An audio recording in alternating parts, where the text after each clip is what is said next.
কল্পনা করুন এমন একটি ভোর যখন পৃথিবীর ৭০০ কোটি মানুষ তাদের প্রাত্যহিক রুটিন অনুযায়ী জেগে ওঠার প্রস্তুতি নিচ্ছে, কিন্তু ঘড়ির কাঁটা ৮টা কি ৯টা পার হলেও পূর্ব দিগন্তে সূর্যের দেখা মিলছে না।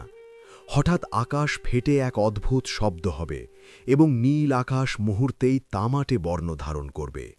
এরপর মহাকাশের গভীরতম শূন্যতা থেকে ধেয়ে আসবে এক নিকষ কালো, তপ্ত এবং অভিশপ্ত ঘন কুয়াশা, যা সাধারণ মেঘ নয়, বরং মহান স্রষ্টার প্রেরিত এক মহাজাগতিক আযাব, আদ-দুখান। কেন হঠাৎ এই পৃথিবী এমন এক শ্বাসরুদ্ধকর অন্ধকারে ঢেকে যাবে, যা টানা ৪০ দিন ও ৪০ রাত স্থায়ী হবে? কেন সেদিন পৃথিবীর তাবৎ অত্যাধুনিক প্রযুক্তি, স্যাটেলাইট আর কৃত্রিম আলো অকেজো হয়ে পড়বে? কেন জালিম আর পাপিষ্ঠদের চামড়া আগুনের তাপে গলে পড়বে, অথচ বিশ্বাসীদের জন্য তা হবে কেবল সামান্য সর্দির মতো একটি মৃদু অনুভূতি? পবিত্র কোরআনের সূরা আদ-দুখানে বর্ণিত এই অতি প্রাকৃত ধোঁয়ার রহস্য কি?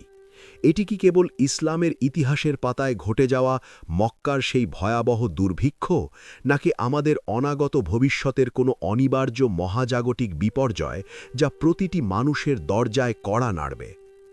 আজ আমরা উন্মোচন করব কিয়ামতের সেই বড় 10টি নিদর্শনের অন্যতম, আদ-দুখানের এক শিহরণ জাগানো পূর্ণাঙ্গ ও প্রামাণিক আখ্যান। ইসলামী আকিদা, ইতিহাস এবং তফসিরের অতল গহ্বরে ডুব দিলে আমরা দেখতে পাই এই ধোঁয়া বা দুখানের বিষয়টি নিয়ে সাহাবায়ে কেরাম এবং পরবর্তী যুগের যুগশ্রেষ্ঠ মুফাসসিরগণের মধ্যে দুটি প্রধান ও অত্যন্ত যৌক্তিক মত রয়েছে, যা এই ঘটনাটিকে আরও বেশি রহস্যময় এবং তাত্ত্বিক করে তোলে।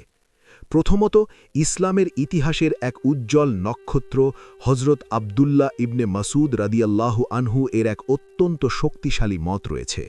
তার মতে এই ধোয়ার আযাবটি প্রিয় নবী মুহাম্মদ সাল্লাল্লাহু আলাইহি ওয়াসাল্লামের মক্কি জীবনেই একটি বিশেষ প্রেক্ষাপটে ঘটে গিয়েছিল। ইতিহাস সাক্ষ্য দেয়, যখন কুরাইশরা নবীজির দেওয়া ইসলামের সুশীতল দাওয়াতকে চরম ঔদ্ধত্যের সাথে প্রত্যাখ্যান করছিল এবং বিশ্বাসীদের ওপর অকথ্য নির্যাতন চালাচ্ছিল, তখন নবীজি অত্যন্ত ব্যথিত হৃদয়ে আল্লাহর কাছে প্রার্থনা করেছিলেন যেন এই দাম্ভিক জাতির ওপর হজরত ইউসুফ আলাইহিসসালামের সময়ের মতো ৭ বছরের এক কঠিন দুর্ভিক্ষ চাপিয়ে দেওয়া হয়। আল্লাহর পক্ষ থেকে সেই দোয়া কবুল হল এবং মক্কায় এমন তীব্র খরা দেখা দিল যে মানুষ ক্ষুধার তাড়নায় মৃত পশুর পচা চামড়া, শুকনো হাড়, এমনকি বিষ্ঠা পর্যন্ত খেতে বাধ্য হয়েছিল। ক্ষুধার জ্বালায় তাদের শরীরের পুষ্টি কমে যাওয়ায় এবং দৃষ্টিশক্তি ক্ষীণ হয়ে যাওয়ায় তারা যখন আকাশের দিকে তাকাত, তখন তাদের চোখের সামনে ধোঁয়ার মতো এক কালচে পর্দা ভেসে উঠত। তারা মনে করত আকাশ থেকে বুঝি ধোঁয়া নেমে আসছে, যা তাদের গ্রাস করে ফেলবে। এটি ছিল একটি আত্মিক, শারীরিক এবং পরিস্থিতিগত ধোঁয়া, যা কাফিরদের হৃদয়ে কম্পন ধরিয়ে দিয়েছিল। তারা তখন বাধ্য হয়ে নবীজির কাছে এসে বলেছিল, হে মুহাম্মদ, আমাদের ওপর থেকে এই আযাব সরিয়ে নেওয়ার দোয়া করো, আমরা ঈমান আনব। কিন্তু আযাব সরে যেতেই তারা আবারও তাদের পুরনো কুফরি ও ঔদ্ধত্যে ফিরে গিয়েছিল।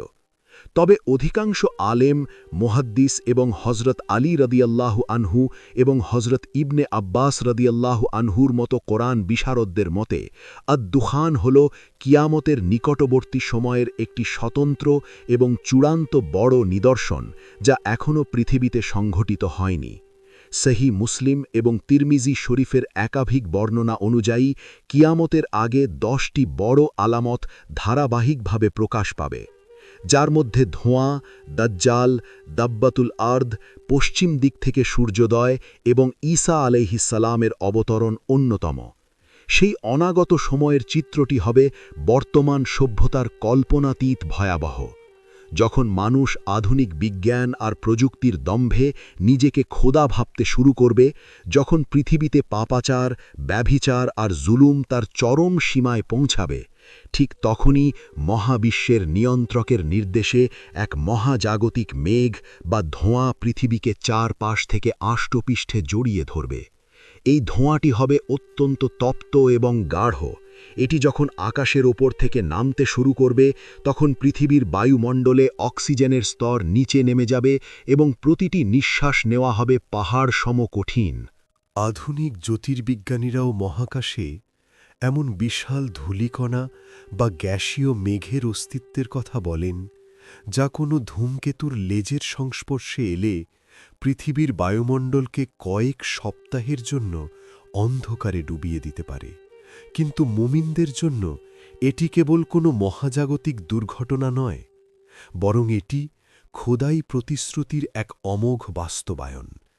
এই ধোঁয়া যখন পৃথিবীর প্রতিটি কোণায়, প্রতিটি অলিগলিতে এবং প্রতিটি ড্রয়িং রুমে প্রবেশ করবে, তখন কাফির, মুনাফিক এবং নাস্তিকদের জন্য তা হবে এক অসহনীয় যন্ত্রণার উৎস।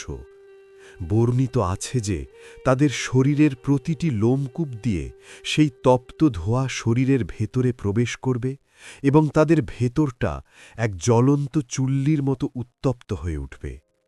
কাফিরদের মাথাগুলো তখন আগুনের তাপে ঝলসানো মাংসের মতো ফুলে উঠবে এবং তাদের কান দিয়ে অনবরত ধোঁয়া বের হতে থাকবে।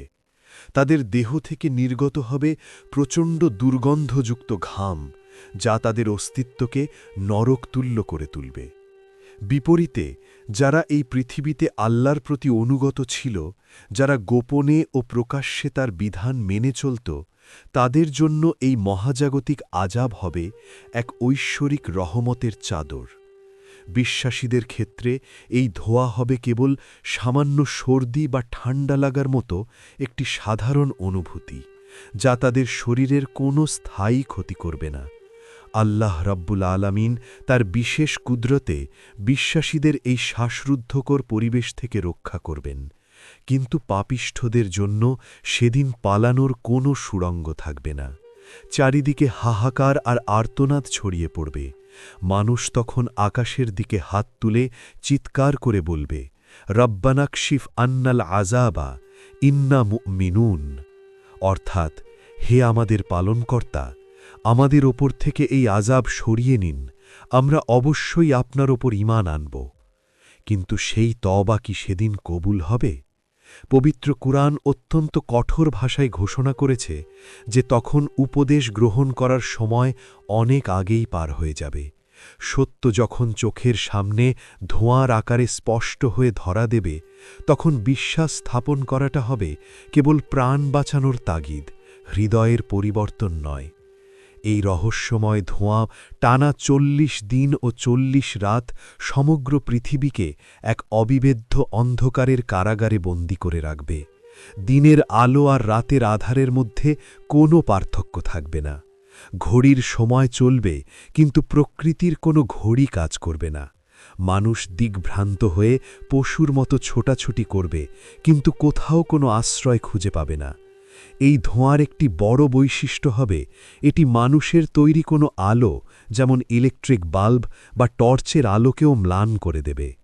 অন্ধকার হবে এতটাই নিরেট যে মানুষ নিজের হাত পর্যন্ত দেখতে পাবে না। এই ধোঁয়ার পরেই কিয়ামতের অন্যান্য ভয়ঙ্কর বড় আলামতগুলো একের পর এক আসতে শুরু করবে, যেন এক সুতোয় গাঁথা তসবির দানা, যার সুতো ছিঁড়ে গেলে দানাগুলো টপাটপ পড়তে থাকে। দুখানের এই ঘটনাটি মূলত মানবজাতিকে দেওয়া শেষ সতর্কবার্তা। এটি একটি মহাজাগতিক সংকেত, যা বুঝিয়ে দেবে যে মানুষের তৈরি সমস্ত কৃত্রিম বুদ্ধিমত্তা, রকেট সায়েন্স আর পারমাণবিক শক্তি স্রষ্টার একটি সাধারণ ধোঁয়ার সামনে কতটা তুচ্ছ ও অসহায়। যখন এই ৪০ দিন শেষ হবে এবং ধোঁয়া সরে যাবে, তখন পৃথিবী এক নতুন কিন্তু ধ্বংসোন্মুখ রূপ ধারণ করবে। মানুষের হৃদয় থেকে দম্ভ ধুয়ে মুছে যাবে ঠিকই, কিন্তু ততক্ষণে কিয়ামতের বাঁশি বাজার সময় হয়ে আসবে। সুতরাং সেই ভয়ঙ্কর দিনটি আসার আগেই, যখন আমাদের ফুসফুস সেই তপ্ত ধোঁয়ায় পূর্ণ হয়ে যাবে, তার আগেই কি আমাদের উচিত নয় আমাদের আত্মার পরিশুদ্ধি নিশ্চিত করা? কিয়ামতের সেই দম বন্ধ করা অন্ধকার থেকে বাঁচতে হলে আজ থেকেই সত্যের পথে চলা, মানুষের প্রতি দয়া করা এবং পরম করুণাময় আল্লাহর কাছে ক্ষমা প্রার্থনা করা ছাড়া দ্বিতীয় কোনো পথ খোলা নেই। এই ধোঁয়ার কাহিনী আমাদের মনে করিয়ে দেয় যে আমরা এই বিশাল মহাবিশ্বে খুবই নগণ্য এক সৃষ্টি, আর আমাদের আসল আশ্রয় কেবল আমাদের সৃষ্টিকর্তার কাছেই। প্রতিটি নিঃশ্বাসে যে অক্সিজেন আমরা নিচ্ছি তা যে কত বড় নেয়ামত, তা সেদিন সেই ধোঁয়াময় অন্ধকারেই সবচেয়ে বেশি অনুভূত হবে। তাই আজই সময় জেগে ওঠার, নিজেকে চেনার এবং স্রষ্টার দিকে ফিরে যাওয়ার। সেই ধোঁয়ায় ঢাকা পড়ার আগেই যেন আমরা নূরের পথে চলতে পারি। এটাই হোক আমাদের আজকের শিক্ষা।